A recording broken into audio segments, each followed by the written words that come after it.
Another impactful movement in art is Rococo painting. And again, it starts off with almost a disgust for it. I would teach art history, and if we were running out of time, I would skip over Rococo. I'm embarrassed to say, but so the Frick collection has this whole room, the Cycle of Love, that's a Rococo painting by Fragonard. You may know the Swing, the famous Fragonard painting. But again, the idea of that kind of painting being extremely criticized against the backdrop of the Enlightenment, reason and romanticism.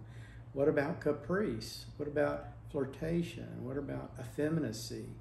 Those are things that I wasn't allowed to think or believe in. They were taboo. And at one point, I think, why were they taboo? Why was effeminacy taboo? Why was flirtation? All these external capricious forms not allowed.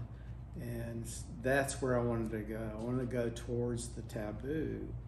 And it was a perfect analogy to what was happening in the late 60s. Civil rights movements and women's movements and gay rights movements and so on. It's the peripheral vernacular languages that really drive things. And given that like Watteau is this great draftsman, and I teach figure drawing, and Fragonard had, I'm no art historian either, but I saw some Fragonard paintings that were like Manet had to have copied those. So if you're interested in modernity at all, you have to go through Fragonard and Watteau, or Giles, the painting of Watteau is this sad clown, the idea of sacred and profane coexisting in a frame.